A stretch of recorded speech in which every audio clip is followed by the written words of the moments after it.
어느 한 방송에서 아주 심각하게 양주에서 뭐 땅굴이 구체적으로 그것도 뭐 터진 약품 뭐 이런 것부터 뭐 여러 가지 뭐 해가지고 증거를 대면서 나왔어요.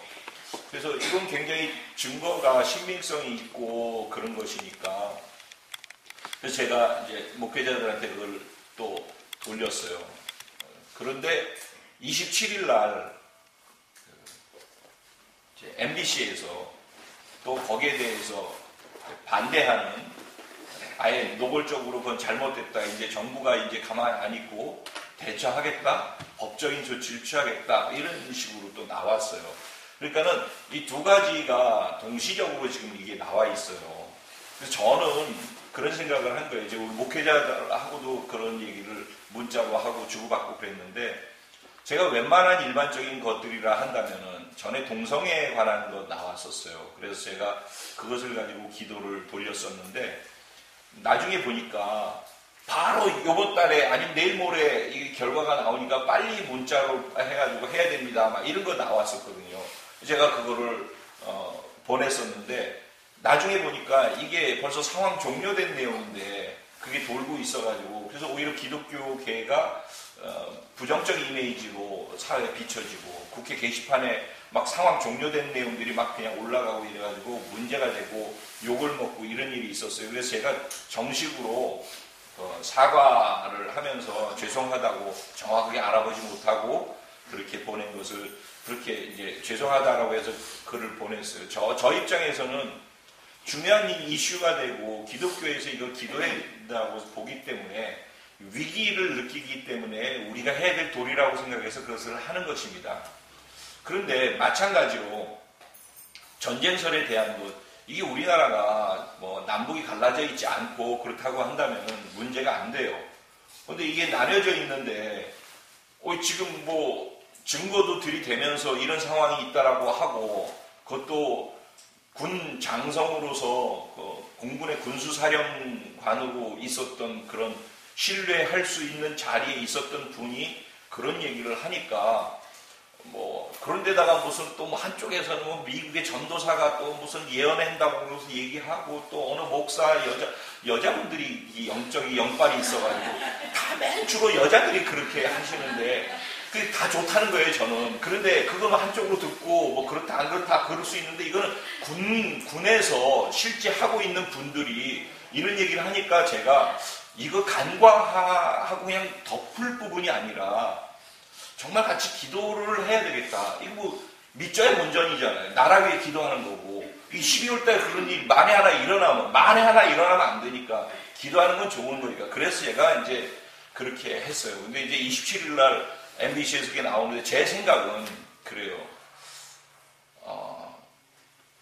지금 이렇게 분단되어 있는 나라 속에서 이런 상황으로 기도하는 동기가 되는 것은 좋겠다.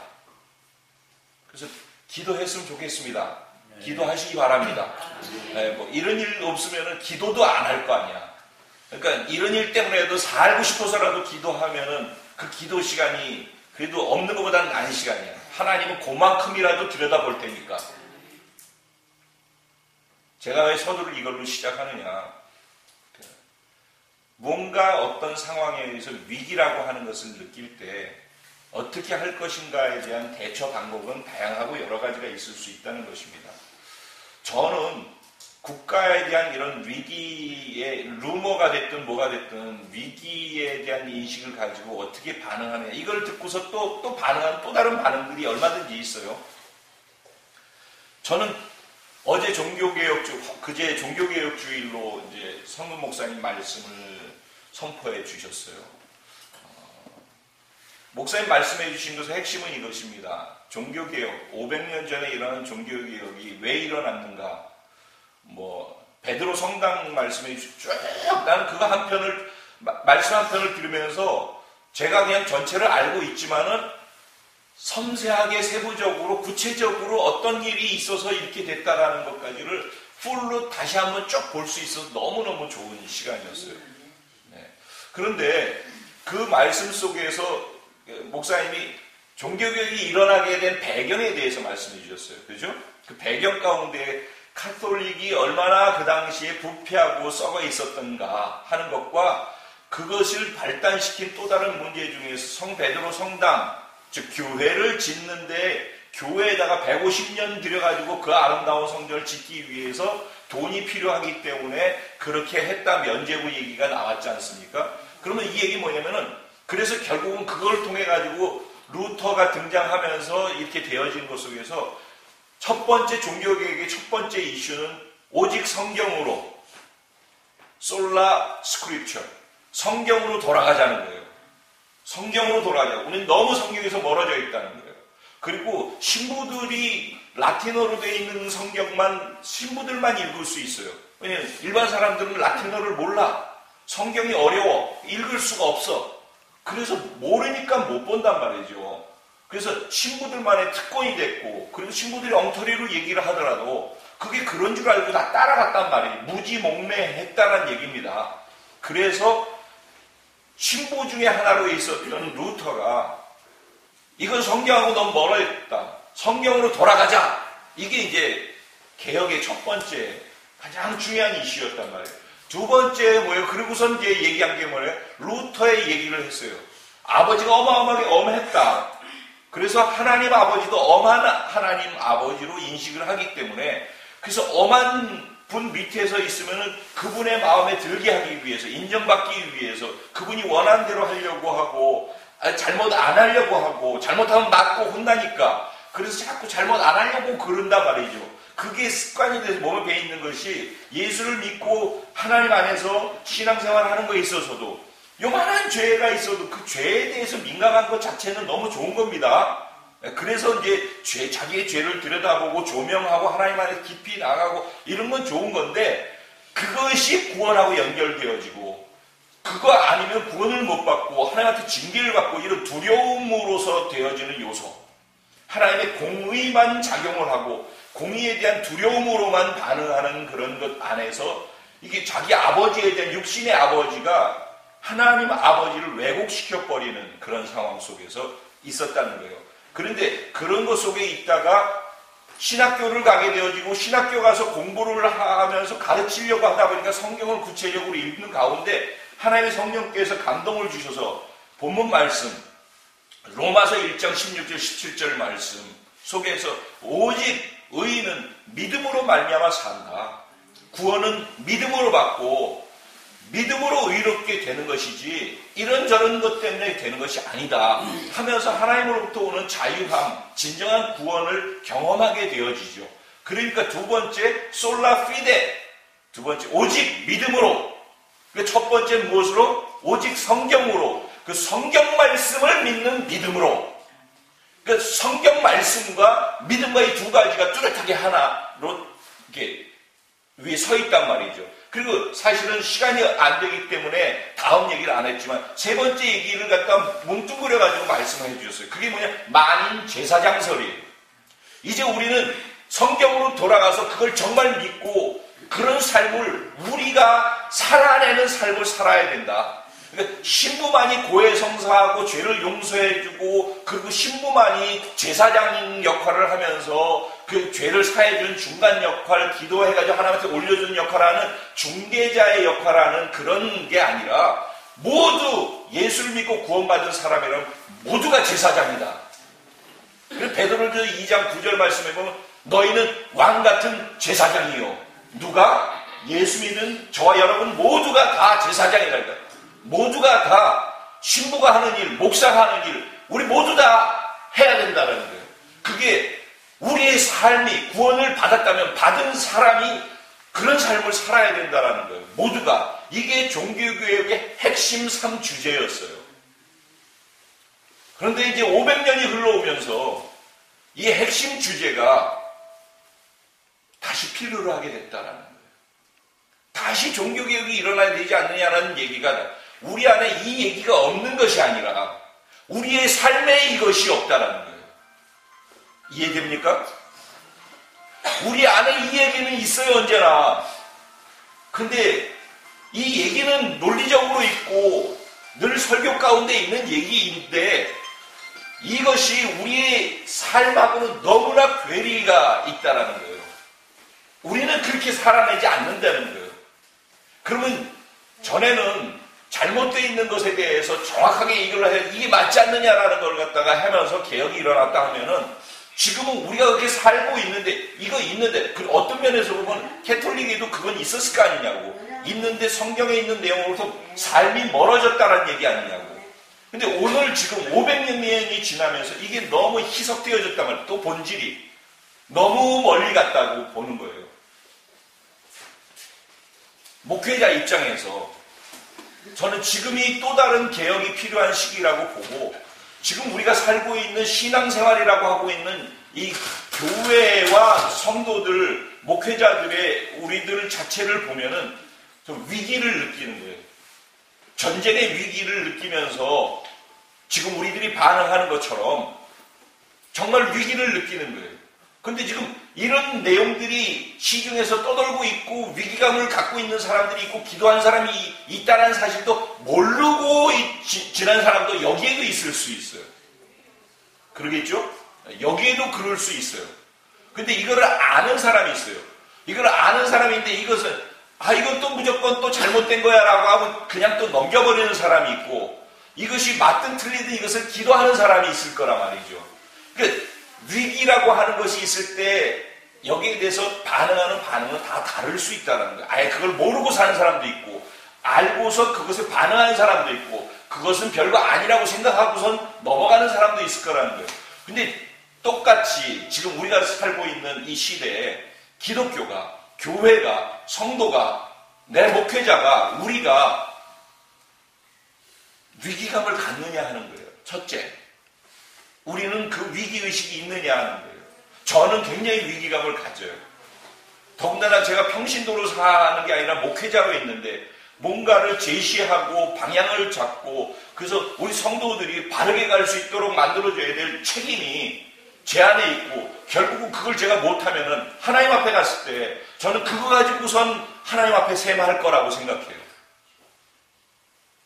그리고 만약에 제가 이렇게 있다가 뻘짓하고 잘못 가르쳐 드리고 그러고선 하나님 앞에 가가지고서 셈해서 잘못됐다고 그러면 전 너무너무 억울할 것 같아요. 그래서 전 정말 바르게 가고 싶고 바르게 함께 가고 싶어요. 근데 그런 가운데에서 저는 굉장히 위기감을 갖고 있어요. 그래서 어떤 면에서 제가 자꾸 도전을 하는 거예요. 도전을.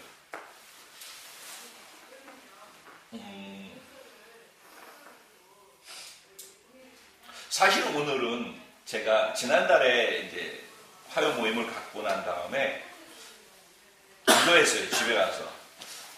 오늘은 무슨 말씀을 갖고선 나누면 좋을까? 근데 그때 하나님이 마음에 계속 주셨던 것, 안타까움은 어떤 주제였었냐면은 전도에 관한 것이었어요. 전도라고 하면 너무 식상해. 영혼을 구원하려고 하는 마음. 영혼을 사랑하는 마음. 영혼을 향한 하나님이 영혼을 향해서 구원받지 못한 영혼들을 향해서 더 구체적으로 하나님이 어떤 마음을 갖고 그들을 보고 계실까 하는 그 하나님의 그 마음. 이 좀 우리 안에 있었으면 좋겠다. 교회에서 필요하니까 교세 확장을 위해서 전도하라 이런 의미가 아니고, 그래서 그게 좀 전달됐으면 좋겠다. 제 자신 있게 말씀드릴 수 있는 것, 우리 교회에서 저보다 전도 많이 한 사람은 없을 거예요. 올해도 제가 제일 많이 했을 거예요. 그리고 예수 믿으세요 그런 전도가 아니라 정말 그 자리에서 예수님을 영접하고 그 자리에서 예수를 믿게 하는 그런 것 말이죠. 그것도 그냥 예수 믿으세요 하고 교회 나오는 게 아니라 내가 죽고 예수를 믿는다라는 것은 이것이다라고 저는 얘기하거든요. 내가 예수님과 함께 죽고 예수님의 부활의 생명으로 다시 태어나서 새로운 생명으로 새로운 삶을 시작하는 것을 선택하는 것, 그게 예수 믿는 거다. 전 그렇게 얘기를 하거든요. 그것을 받아들인다고. 그것을 받아들이고 그 자리에서 나는 새로운 인생을 새롭게 살겠습니다라고 선택하고 그 자리에서 안수를 받고 영접한단 말이죠. 그렇게 예수를 전한단 말이죠. 근데 첫째, 하나님이 영혼들을 향해서 갖고 계신 그 하나님의 안타까워하는 마음이 우리 성도들한테 있었으면 좋겠다라는 것과, 두 번째, 전도를 하는 데 있어서 전도를 할 때 어떻게 전도를 하나 궁금해. 그래서 전도를 할 때 빼놓지 말고 꼭 들어가야 될, 양보할 수 없는 부분, 제가 생각하기에 저는 그래서 꼭 요거는 놓치지 않고 하거든요. 처음 만난 사람, 길거리에서 잠깐 만나가지고 10분을 서서 얘기를 할 때도 예수님 얘기를 하게 되어지면은 반드시 이걸 무조건 넣어요. 그 짧은 10분 안에 서로 물론 결론이 있다 그러면 본론 속에 반드시 이 부분이 들어가. 그리고 결론이 가요.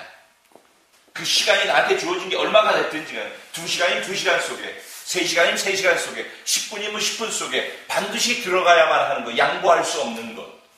그것을 여러분들하고 나누고 싶다는 것이 제가 한 달 전에 제 생각이었어요.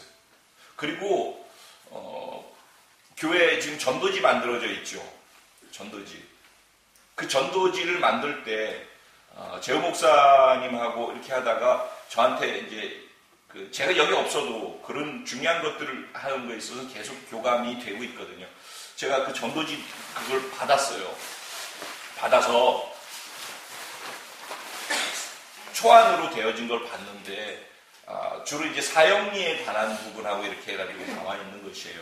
그 필요한 것이죠. 그 복음 1강은 사형리에 관한 거예요. 우리 복음 1강은. 근데 복음 2강이 사형리가 있는데 왜 복음 2강이 있고 왜 2강에 결신이 들어가는지 아셔요? 여러분, 우리 복음에 대해서 맨날 듣죠. 그리고 맨날 하잖아요. 귀에 딱지가 앉았잖아요. 여러분 누구에게도 그거 얘기할 수 있죠. 맞아요? 듣는 것 아무리 많이 듣는 건 소용없어요. 내가 누구를 만나든지 복음 1, 2강을 최소한도 전도를 한다라고 할 때 반드시 전도할 때 반드시 거기 같이 들어가야 될 것은 복음 1강과 2강이 같이 들어가야 돼요. 결신은 2강이 끝날 때 결신이 나오는 거예요. 그 말의 의미는 2강 안에 핵심이 있다라는 거예요. 거듭남의 턱을 넘어갈 수 있는 것은 2강에 있다라는 게 2강에 정확한 거듭남을 확인할 수 있는 것이 2강에 있다라고 보는 거예요. 그래서 1강은 그냥 가고 그리고 좀 더 구체적으로 정확한 거듭남을 줄 수 있는 2강의 부분을 거기다 세워놓고 영접 기도를 2강에서 하는 이유가 거기에 있다라는 거예요. 그러면은 왜 그렇게 했는지에 대한 그 내용과 그 마음을 알고 여러분들이 누군가를 만나서 예수님을 전하게 될 때 이게 이론이 아니라 맨날 복음 강의 듣고 그거 강의 받는 게 아니라 내가 복음 강의를 한다라고 할 때 누군가를 만났을 때 2강까지를 짧은 10분이면 10분 동안에 2시간이면 2시간 동안에 어떤 주제를 갖고 시작하더라도 여기까지의 핵심을 거기다 던져서 그 사람이 거듭남으로 넘어올 수 있도록 만드는 그런 전도를 할 수 있는가 하는 거예요. 전 교회에 나오게 하는 것에 관심이 없어요. 여러분들이 교회에 있는 것을 즐거워하지도 않아요. 제 관심은 생명인 거예요. 여러분 안에 예수의 생명이 있기를 바란단 말이에요. 오늘도 전도에 대한 얘기를 갖다가 그러니까 전도할 때 2강의 부분이 뚜렷하고 분명하게 서야 됩니다라는 얘기를 하려고 하는 거예요. 사실은.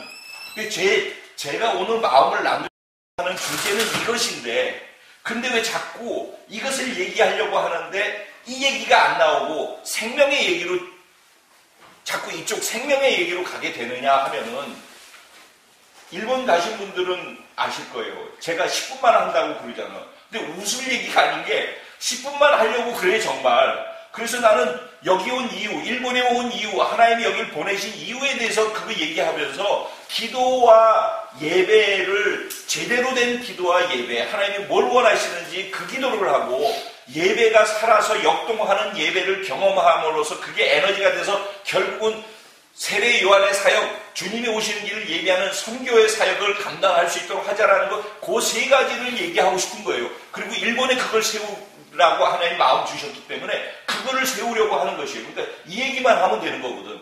근데 그 얘기를 하려고 서면 한 10분이면 된다고 생각하기 때문에 10분 얘기를 하는 거예요, 사실은. 진심으로. 그런데 얘기를 시작하다 보면은 얘기가 자꾸 그 얘기가 안 나오고 딴 얘기로 가. 어디로? 생명으로 간단 말이에요. 생명으로. 왜? 이 생명이 있는지 없는지에 대한 확인을 안 된 가운데 이쪽으로 넘어가 봤자 생명 없는 사람이 이 얘기가 들으면 뭔 의미가 있냐고. 그래서 얘기하다 보면 어느 교회 가서는 이 부분을 얘기하러 갔는데 생명을 얘기하고 있고, 어느 교회 가서는 이 생명을 얘기를 할 수밖에 없는 게 사실은 그 교회 가서는 예배에 대한 얘기가 막 나오는 거예요. 예배 얘기가 나오고 있는데 예배 얘기를 하다 보면은 또 다시 어디로 돌아가느냐? 생명으로 돌아가는 거예요. 제가 잠깐 그 브라이드 워십 때인가 얘기했죠. 눈에 대한 얘기를 하려고 그랬잖아요. 브라이드 워십에서는. 그래서 눈 얘기를 하는 거야. 우리가 보는 눈이 영적인 눈, 믿음의 눈, 그렇죠? 눈이 바뀌어야 된다는 얘기를 하고, 우리 눈을 새롭게 밝혀달라고, 마음의 눈을 밝혀달라고 이 얘기를 해야지 되는 거예요. 근데 그 얘기를 하려고 그러는데 어디로 가요? 제 말은 생명으로 간단 말이지. 예배를 우리가 드려요. 예배를 얘기해야 돼. 근데 예배를 얘기하려고 그러면 뭐가 어디로 가요? 얘기가 생명으로 간단 말이지. 왜? 우리가 드리는 예배가 예배일 수 있는 근거와 자격이 어디에 있다고 그랬어요? 하나님의 자녀됨에 있다고. 그럼 첫째는 하나님의 임재하심. 여기 하나님이 계시다라는 것이 전제인 것이에요. 내 안에 예배를 드리겠다라고 할 때 지금 내가 있는 이 공간에 하나님이 여기 계시다. 내가 뭔 짓을 우리가 하더라도 아무리 거룩하게 멋있게 웅장하게 예배를 드리고 있어도 거기 하나님 계시다라는 인식 없이 그거에 참석하면은 꽝이요. 수만 명이 동시에 모여서 예배를 드려봐. 근데 그 수만 명이 지금 여기 하나님이 계시다라는 인식 없이 그 웅장한 모임 속에 있다고 생각해. 그 얘기는 꽝이에요, 그거는.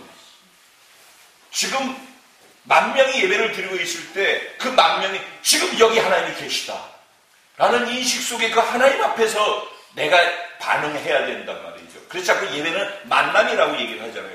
근데 만남이라고 할 때 자격이, 예배에 있어서 만남이라고 할 때 자격이 뭐라고요? 하나님을 아버지라고 부르는, 아버지께 참으로 예배하는 자가, 하나님은 이제 하나님께, 아버지께 참으로 예배할 때가 오나니 라고 얘기했어요. 그렇죠? 그러면 아버지께 예배하는 거라고. 그러면 예배자의 자격은 뭐예요? 자녀란 말이에요. 자녀. 그러니까 여기 계신 하나님을 인식하지 못한 이유가 뭐예요? 하나님은 영이시니 예배하는 자가 신령과 진정으로 예배해야 된다 그랬잖아요. 하나님 영이라니까, 영. 모든 것이 있기 이전에 과거 그 과거 전에도 계셨는데 그분이 하나님이신데 그분은 영이신 하나님이란 말이에요.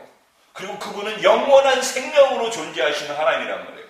그러니까 영원 전부터 그분은 영이셨고 영원한 생명이셨다고. 모든 것이 다 없어지고 다 지우고 칠판을 다 지워도 맨 마지막에 끝없이 가도 존재하는 것은 영원한 생명과 영이신 하나님이란 말이에요. 그것이 우리에게 주어졌다는 얘기예요. 그것이. 생명이라는 말의 의미는 그거라고. 그러니까 나의 나됨은 내가 하는 모든 것에 의미 있으면 내가 생명이 있다라는 자각 속에서만이야. 우리가 일본을 땅을 밟을 때 영적 전쟁을 하고 중보기도를 하고 태풍을 뚫고 다니고 그 모든 것을 할 때 내가 놓치지 말라고 그러는 게 뭐예요? 내가 하나님 안에서 누구인지에 대한 자기 정체성 아니에요? 그게 뭐예요? 내가 하나님의 자녀다. 내 안에 모든 것이 다 있다. 라고 하는 것 속에서 그 믿음을 갖고 시작하지 않으면 다 아무리 예수를 믿었어도 그 순간에 그 믿음을 가지고 그 순간을 움직이지 않으면 평범이라니까. 근데 그 순간 내가 그걸 알고 믿고 주장하면서 믿음으로 움직이면 그 순간에 비범이라니까. 그러니까 계속 깨우는 거예요, 나는. 자꾸 놓치고 사니까. 그걸 자꾸 깨우는 거거든. 근데 예배도 그렇다는 거예요, 예배도. 그래서 제가 단에 섰을 때 자꾸 그 부분을 강조하는 거예요. 놓치고 있으면 다시 앞에 부분부터 그랬으면 좋겠어. 앞에 부분부터 그거를 정확하게 인식함 속에서 집중해서 그쪽으로 가게끔 만들었으면 좋겠어.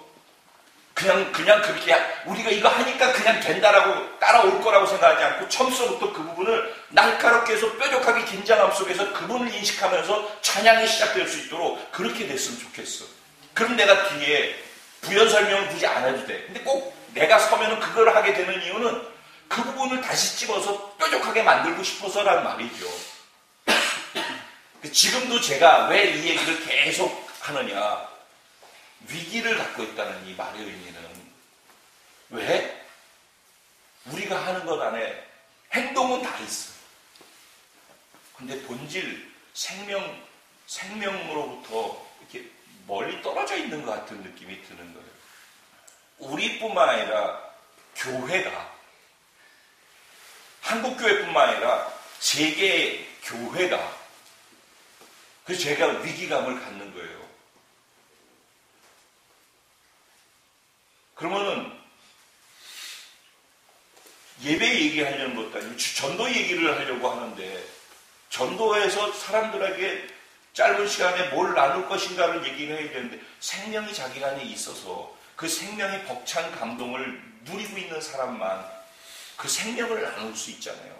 전도하는 방법을 갖다가 머릿속에 암기한다고 해서 그게 전도가 되냐고.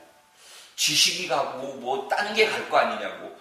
자기 안에 그 꿈틀대고 있는 그 생명이 경험되어지는 사람만 그 생명을 나눌 수 있다니까.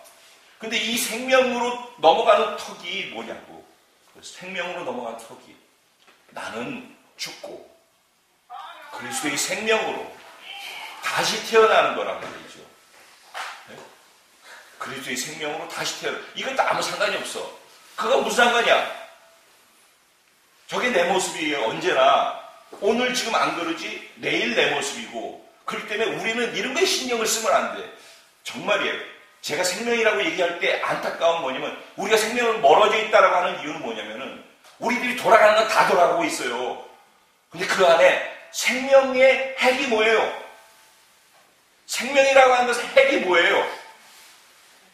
하나님이 영원한 생명으로 계셨다고 그랬죠. 하나님을 정의할 때 하나님은 영이시니 그러죠. 하나님은 영원한 생명이라고 그러죠. 또 다르게 하나님은 뭐라고 얘기를 해요? 하나님은 사랑이시라. 영원한 생명으로 계시는 그분은, 영이신 그분은 보이지 않는데 사랑이시란 말이지. 내 안에 생명이 있는가 없는가 다 있단 말이지. 있어서 지금 신앙생활을 하고 있단 말이지. 근데 내가 있는 자리에 내가 생명이 있다는 말은 그분이 나를 사랑하는 그 사랑이 경험되고 있다는 말 아니냐고. 그 사랑으로 내가 구원받았잖아. 맞죠? 그 사랑으로 자신의 몸을 찢어서 죽고 새 생명으로 부활의 생명으로 부활하셔서 그 생명에 나를 죽이고 그 생명에 연합시켜서 부활시켰잖아. 그리고 우린 이미 그렇게 되어진 상태에서 하늘 위에 보좌 가운데 존재하는 것이라고 선언하시잖아. 그게 우리란 말이야. 그게 이미 우린 그런 존재라니까. 그분의 사랑이 어떤 사랑이 이런 사랑을 우리에게 주셨단 말이에요. 근데 그 사랑을 내 안에 주었고 그 생명이 내 안에 있는데 그 사랑의 생명을 경험하지 못해. 그 사랑이라고 하는 것이 내가 지금 필요한 것이 채워질 때만 하나님께 사랑받고 있다고 생각하지, 지금 내가 사랑받고 있다고 생각하고 있었는데 병이 걸려. 지질이 그래서 반신불수가 돼가지고 두루누워 있어. 이러고서도 하나님 날 사랑해? 내가 사업한다고 내 사업이 다 망해. 하는 것마다 족족. 내 자식이 아프고선 두루누워가 일어나지 못해. 이런데 하나님이 날 사랑해? 도대체 그 사랑이라고 하는 생명이, 영이 내 안에 영원한 생명으로 들어와 있다고 하는데 그 생명 자체가 사랑인데 그 생명이 있는 것 자체가 사랑의 증거란 말이지, 다른 것들이 아니라 그 자체가. 근데 그 자체로 내가 구원받았다, 생명이 있다는 그 자체로 감동되는 거지 않냐고. 내가 정말 여기에 초점을 두고 그걸 경험하고 있다면.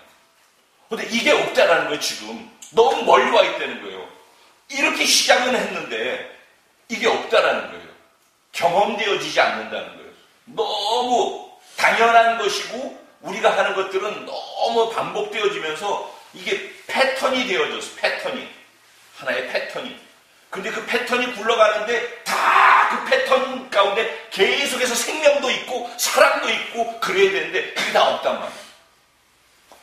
여러분 너무 죄송한 말씀인데 다들 수고하고 다들 우리 안에 기도도 하고 뭐 다 하고 얼마나 열심히들 해요.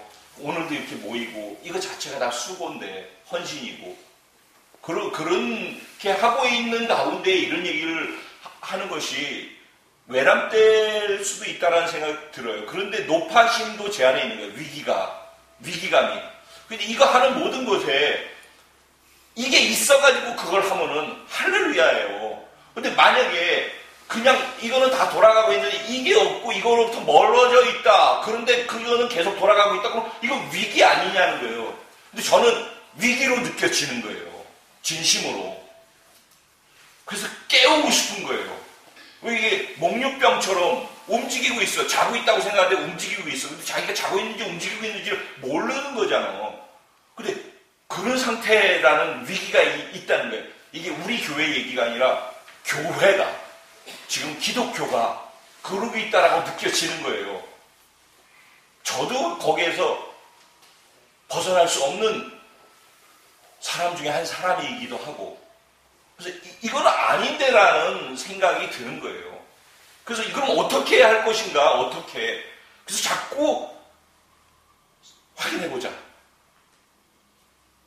왜 자꾸 확인하냐면 마치 생명 없는 것 같이 자꾸 보여져서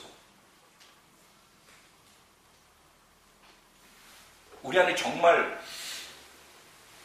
복잡하게 얘기할 것 없이 긴 시간이 10년이 넘어갔으니까 그러기도 하지만 10년, 17년 전에 우리 교회 처음 있었을 때 구름에 떠서 있는 것 같은 행복한 시간들이 있었잖아요. 몸 안에 있는지 몸 밖에 있는지 모르고 정말 교회에 있고 싶고 다른 어디보다도 교회 와서 있는 게 너무 행복했고 기도를 하면은 금요 기도회 때나 뭐 아니면 영성회복 훈련이나 그러면 새벽 1시, 2시가 돼도 교회에서 그냥 있고 싶어서 가기 싫어가지고 교회에 있고 그냥 교회가 좋았어요. 근데 건물이 교회가 좋아서 좋은 게 아니잖아요. 거기 하나님이 임재하심이 있었단 말이죠. 그리고 그 임재하심을 맛보고 있으니까 그래서 여기가 교회인 거거든. 그래서 행복한 거거든. 그래서 다른 데는 다 마음 상하고 아프고 힘든데 여기는 하나님이 임재하심이 있고 그 하나님이 임재하심 가운데 나를 향한 사랑이 경험되어지고 그게 너무너무 좋으니까 행복하니까 여기가 좋사오니 그래서 여기 있고 싶은 거야 그냥. 그랬던 시간들이 있었다는 거죠. 그리고 구역에서도 우리들끼리도 뭔가 우리 연약함 그대로 그때도 있었어요. 그런데 그런 연약함이 있는 가운데에서도 자기가 연약함이 드러났을 때는 하나님 앞에서 무릎을 꿇고 제가 잘못했어요. 공동체 가운데서 자기의 연약함을 고백할 줄 아는 겸손함도 있었고 그 뿌리가 하나님의 사랑을 경험하기 때문에 나오는 것이었다는 거예요. 그래서 그 사랑이 겸손으로도 그리고 자기를 고백함으로도 그리고 용납해줌으로도 이해해줌으로도 더불어 하나 되어지는 사실은 건물이 아니라 그게 에클레이시아 교회란 말이에요. 그게 공동체란 말이에요. 저는 그런 것을 꿈꿨기 때문에 여의도를 나온 거란 말이에요. 여러분은 숫자를 생각하세요? 우리 교회 숫자 있고 없고를 생각하세요? 저는 그랬다면 여의도를 안 나왔어요. 지금 가만히 있어서 몇천 명 교회 받아서 하고 있다니까요. 숫자는 저에게는 별 의미가 없어요. 제가 숫자가 많지 않아서 고생도 하고 진짜 먹고 사는 거로 생각하면은 심란하고 그렇지만은 그럼에도 불구하고 저는 숫자에는 별 관심이 없어요. 저는 사람이 교회라고 생각하는 거예요. 그리고 그렇게 교회인 사람들이 모인 공동체를 의미 있고 소중하게 여기기 때문에 저 여의도에 있다가 여의도로부터 목사님한테 누대기 싫어서 여기 먼 데로 왔고 여기에서 그러한 공동체를 세워보고 싶었단 말이죠. 저는. 그리고선 아무것도 없지만은 타협하지 않고 한 걸음 한 걸음씩 누가 저한테 뭐 이렇게 해달라 저렇게 해달라 이 교회에 뭐 성가대를 세워달라 뭘 해달라 별별 일들 다 있어도 나는 이렇게 갑니다. 그러니까 여기서 이것이 좋은 분들은 여기 있고 그렇지 않으면 그냥 딴 데 가시면 됩니다. 그러면서 제가 여기까지 왔단 말이죠. 그러다가 이제 어려움도 있고 그래서 막 좀 그랬지만은 저는 그때 제가 추구하고 하려고 했던 거 지금 똑같거든요. 제가 그때 얘기했던 저하고 뭐가 다르냐고. 저 똑같아요. 그때나 이때나. 근데 그때도 처음에는 없었죠. 교회 안에 그런 모습이. 그냥 건물의 교회 안에 있는데 익숙해져 있었기 때문에. 그리고 설교 듣고선 그렇게 하고 봉사하고 거기 익숙해져 있어서 그때 당시에. 그런데 여기서 신선함과 새로움을 맛보고 교회가 아닌 하나님을 생명과 사랑으로 경험했기 때문에 이 공동체가 좋았고 그 사람들이 모이기 시작했었단 말이죠. 그리고 누가 얘기하지 않아도 그냥 우리 교회 한번 와봐. 우리 예배 한번 드려봐. 사람들이 몰려왔단 말이죠. 전 지금도 우리의 가능성은 여기에 있다고 생각을 하는 거예요. 제가 여러분한테 이 긴 세월 오면서 전도하라는 얘기 하는 거 들어보셨어요? 들어보셨어요? 제가 그런 얘기 안 하죠? 전도하세요 얘기 안 했잖아요. 왠지 알아요? 이게 회복되지 않으면은 교회가 아니라 생명과 사랑 공동체가 회복되지 않으면은 전도하라고 해서 데리고 와봤자 여기서 우리의 냄새나는 모습만 보고 교회를 평생 다니지 않게끔 되는 걸림돌이 될 수도 있어요. 그러니까 우리의 소그룹이 내 개인이 즉 구역과 나 개인과 구역과 그리고 우리의 주일의 모임이나 우리의 모임이 우리 이런 모임이 생명 공동체가 돼야 된단 말이에요. 그래서 누가 왔을 때 생명을 맛보고 사랑을 경험하고 아 진짜 좋다. 그렇게 돼야죠. 그러면 전도하라고 얘기를 안 해도요. 우리는 최소한도 7년이 지나가는 동안에 최소한도 1명에서 5명 새신자가 안 온 날이 없었어요. 단 한 주도. 예전에. 그렇죠? 우리가 전도하던 지발로 오던 계속해서 새신자가 계속 있어서 주일날. 일부러 하려고 해서 되는 게 아니란 말이에요. 내 안에 생명과 사랑이 감동이 있으면은 그럼 그것은 전이 된단 말이에요. 그리고 누군가에게 그것을 나누고 싶어진단 말이에요. 그러니까 전도를 하라고 얘기할 필요가 사실 없는 거란 말이에요. 제일 첫 번째 내가 첫 예배를 3명이서 가정집에서 시작했을 때에도 첫 예배 3명이 드렸는데 그 다음 주 되니까 5명 되더라고. 내가 전도 얘기 안 했어. 근데 참석해서 예배 드리는데, 셋이서 예배 드리는데 너무 행복한 거야. 그러니까, 야, 한번 와봐. 이거 아파트에서 거실에서 예배하는 건데, 한번 그래도 와봐. 그래가지고 일부 예배를 드리게 하고 여기 모시고 왔더라고. 최명옥 집사님이 그래가지고 우선 2번째 예배 참석한 거예요. 권사님. 응? 그러면서 전도 안 해도 성도님들이 이 안에서 생명과 사랑이 경험되니까 그냥 이렇게 좋은 거 있으면 미장원이라도 야 저기 머리 잘 자르더라. 아니 도끼비 하나 주더라. 아 그래가지고서 데리고 가잖아.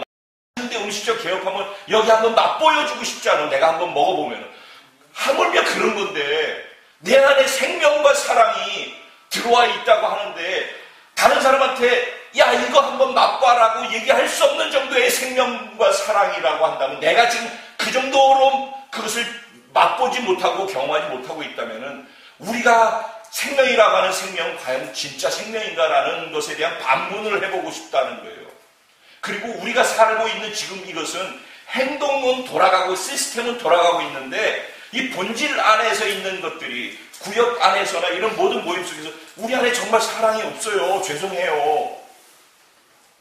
뒤만 돌아서면 뒤에서 뒷담화들 하고 좋지 않은 얘기하고 속상해하고 나보다 다 못나가지고 내가 누군가를 가르쳐줘야 되는 입장에 있고 그거 아니거든요. 내가 위에 있다고 생각하면 더 많이 섬기는 거예요. 내가 정말로 많이 알고 있다고 말없이 더 많이 섬기는 거잖아요. 그리고 복잡할 게 없어요. 지금 내 앞에 이 시간에 진심과 사랑으로 내가 이 사람들과 이 영혼들에게 진짜 하나님의 입장에서 살릴 수 있는 길이 있다면 무엇일까? 세울 수 있는 길이 있다면 무엇일까? 내 감정은 이 가운데서 항상 요동쳐요.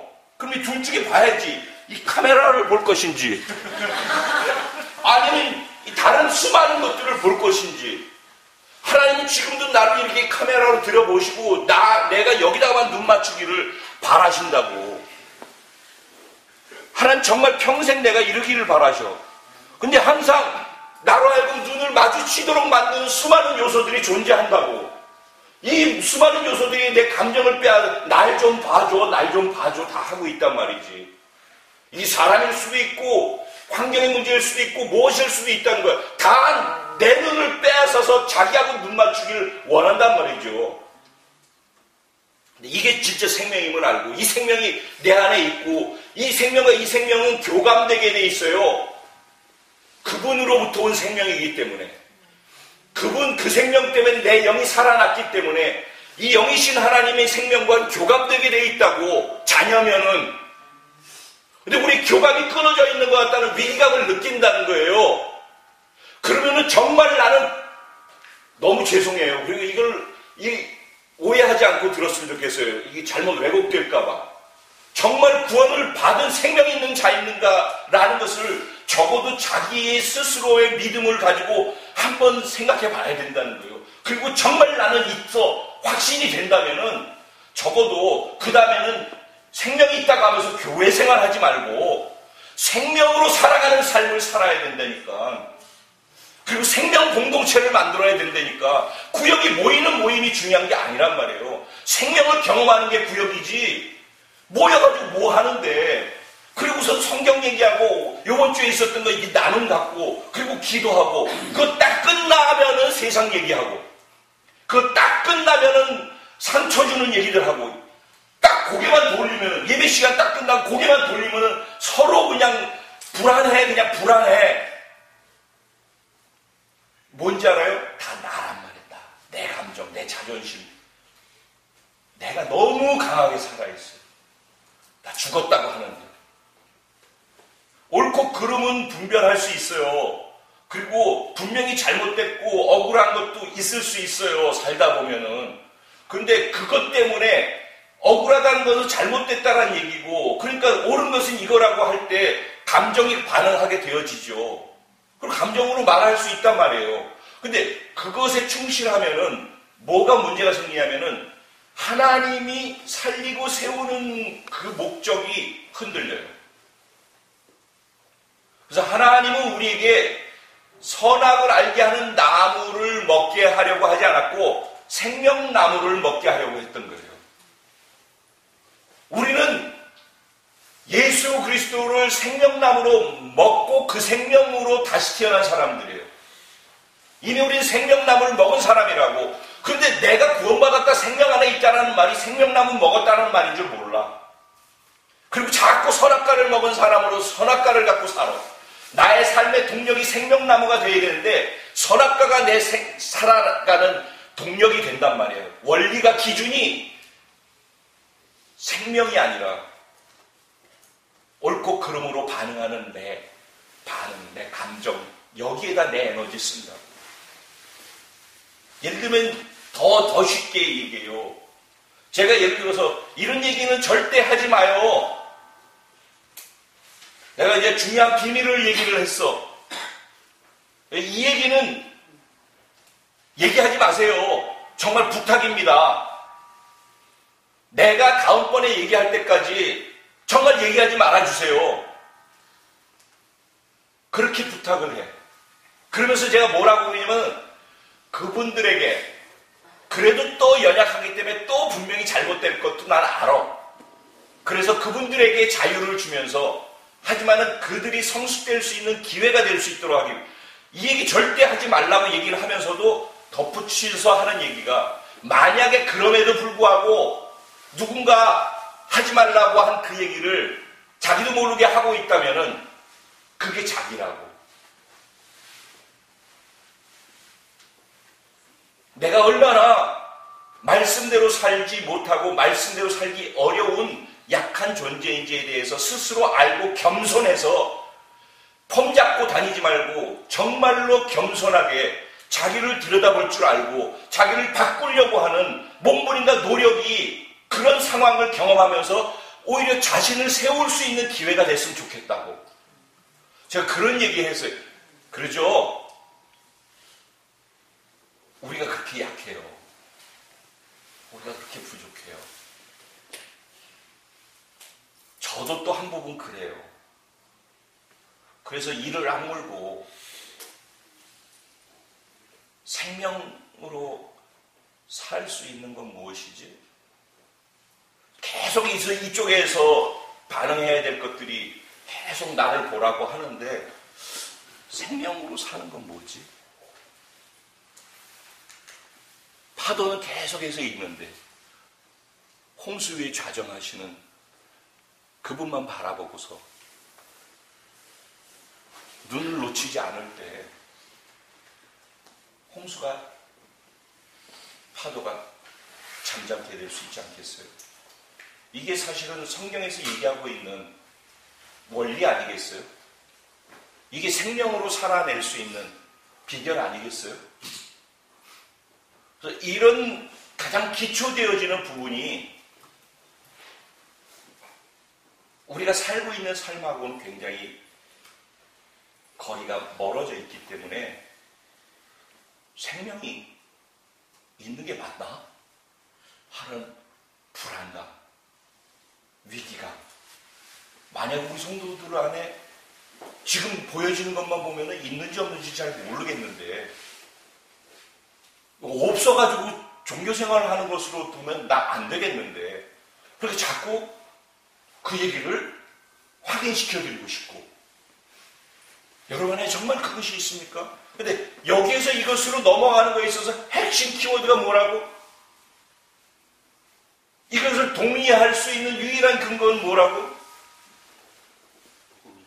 예수 그리스도가 죽을 때 너도 죽고 예수의 부활의 생명으로 다시 태어나게 하셨어. 나는 이 말이야.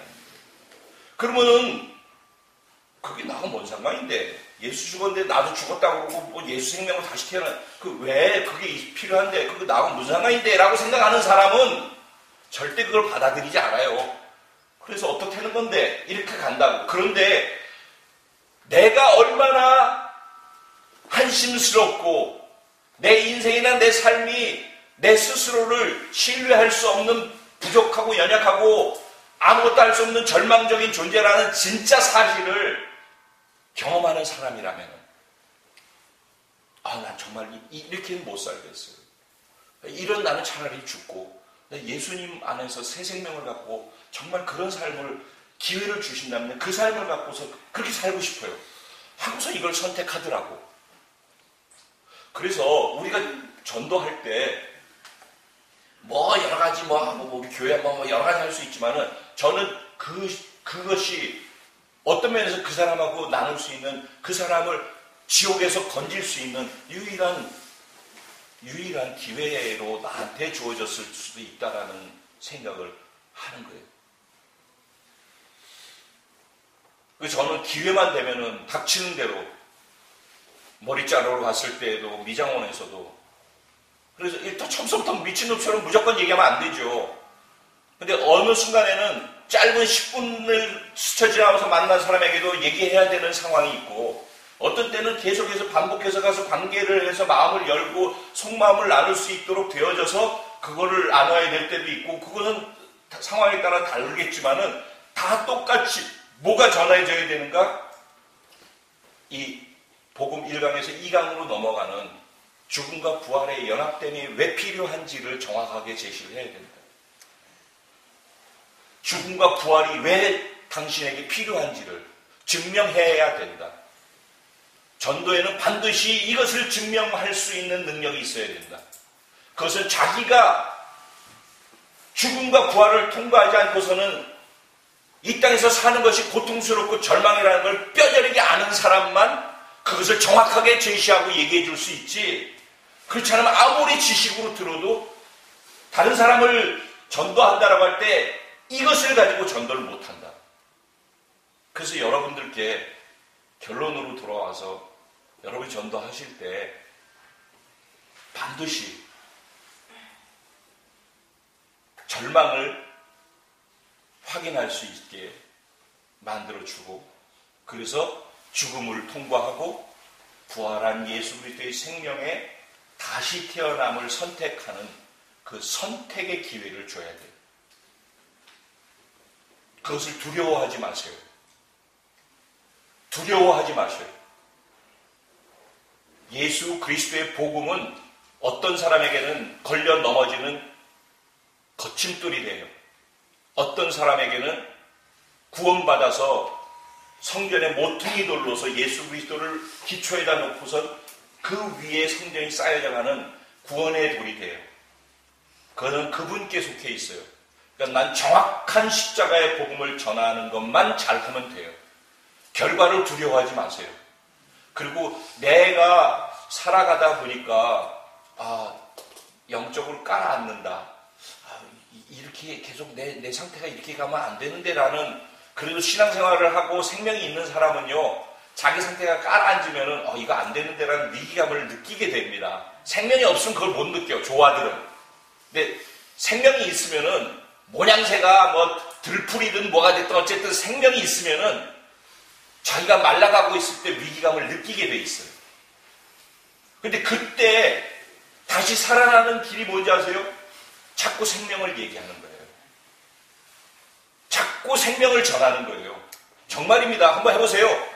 내가 말라가고 있다, 나 이 상태로는 안 되는데 뭔가 변화가 필요한데, 오늘 목사님 말씀하신 것처럼 내가 변해서 우리 구역 안에서 구역이 아니라 생명 공동체로 그렇게 바꾸는데 내가 생명력이 돼야지라는 그런 마음이 있다면은, 그렇게 정말 되고 싶고 하고 싶으면은요, 생명을 나누세요. 생명을 나누면은 내가 살아나요. 자기가 살고 싶으면은 남을 살려보셔요. 그냥 말이 아니야, 진짜예요. 그리고 자기가 세워지고 싶어, 성숙되고 싶잖아요. 그럼 다른 사람을 성숙시키는 일을 동참해서 그걸 해보라고.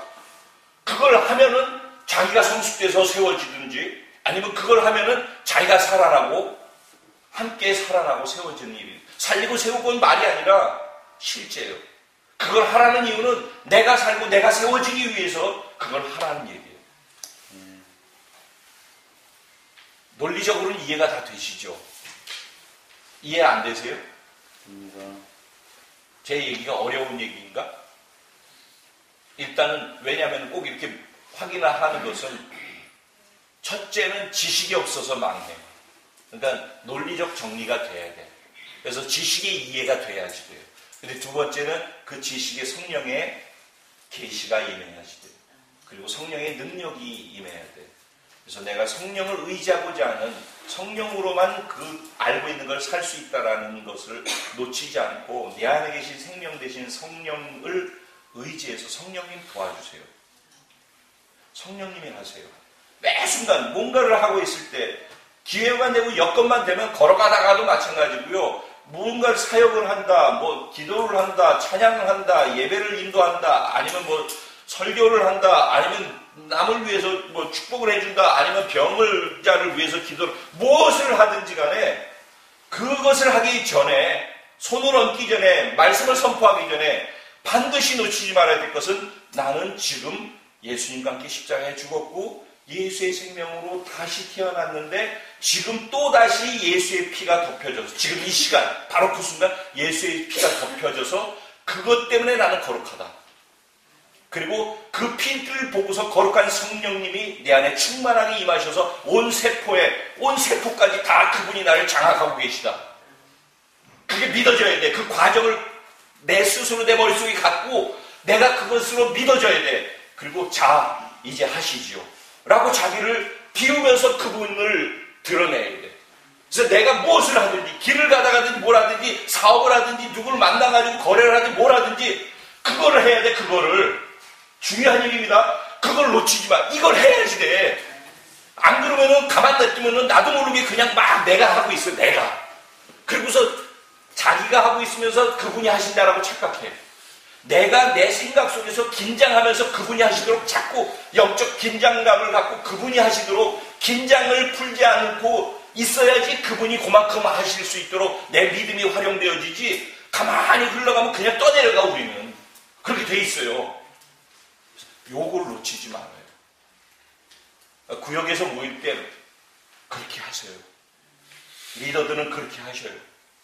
그래서 개인의 삶에 있어서 내가 생명이 있는가, 그리고 나는 생명으로 살고 있는가, 그게 중요하다. 그게 신앙생활이다. 그리고 생명 안에서 기도도 하고, 생명 안에서 봉사도 하고, 생명 안에서 이런 모임도 갖고, 그래야지 건물의 교회에 속한 자들이 아니라 생명 공동체에 속한 에클레시아로서 살아요. 여러분, 하나님 안에서 구원받고 하나님의 자녀된 사람들의 거주지는 여러분 속해 있는 에클레시아인 거예요. 생명 공동체. 건물의 교회도 아니고 순천 순복음교회도 아니고 여러분의 가정도 아니고 생명 공동체. 그게 생명으로 구원받은 사람들이 속해 있는 거주지란 말이에요. 근데 이게 무너졌기 때문에 다들 거주지가 없어서 방황하는 거예요, 지금. 교회는 있는데, 건물의 교회는 있는데, 구역은 있는데, 모임은 있는데, 왜 방황하고, 왜 텅 비어 있는가? 이게 없어졌다는 거예요. 그래서 제가 위기감을 갑니다. 근데 근원으로 찾아 들어가니까 생명부터 다시 회복하고 시작해야 되겠다는 거예요. 그래서 이게 살아나면은 소그룹 공동체가 개인이 살아나서 교회가 교회다워지면은 그럼 소그룹의 교회가 교회다워지기 시작해요.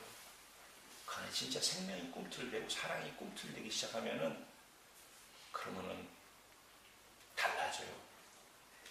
예전에 우리 두 날개 얘기했었잖아요, 그죠? 양날개를 펴야 된다고 그랬었죠.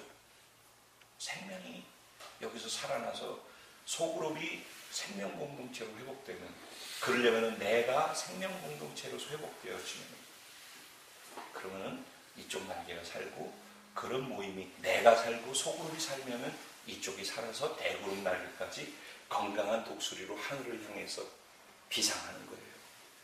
높은 곳에서 그분과 가까이 있으면서 아래를 내려다보며 세상을 다스리고 정복하는 자로 살아가는 하나님의 형상이 회복되는 그런 공동체, 그런 개개인이 될 거라고 저는 믿습니다. 네. 같이 기도하시죠. 얘기를 길게 한다고 해서 되는 것이 아니라고 생각하고, 제가 뭐를 나누고 싶어 했는지, 전 계속 요새는 그래요. 저는 뭔가 설교를 하려고 생각을 안 해요. 설교하려고 하는 그 유혹으로부터 저 정말 벗어나려고 의지적으로 몸부림을 치고 이를 악물어요. 그리고 정말 지금 하나님이 뭘 원하시고 하나님이 전하고 싶어하는 것이 무엇인지, 그게 어떻게 전달될 수 있을까에만 관심이 있고요. 제가 이걸 전하다가 망가지고 저를 어떻게 봐도 그건 상관없어요. 제가 전달하고자 하는 통로로서 하나님이 원하시는 것이 정말 잘 전달이 되는 통로가 되어졌으면 좋겠다. 이 한 가지밖에 관심이 없어요. 그래서 여러분들이 이걸 붙잡고서 전이가 돼서 여러분이 정말 그렇게 해나갈 수 있다면 저는 그렇게 통로되어진 것으로 너무 행복해요. 오늘 이 시간에 이게 여러분의 삶에 생명이 회복되어지고 생명력이 되어서 여러분과 구역과 교회와 공동체 전체를 다시 회복하고 다시 새롭게 하고 이 지역을 새롭게 할 수 있는 생명력으로 동력화되어져서 세상을 향해서 나갈 수 있는 그런 아름답고 복된 하나님 나라의 에클레시아 공동체가 되기를 소원합니다. 이를 위해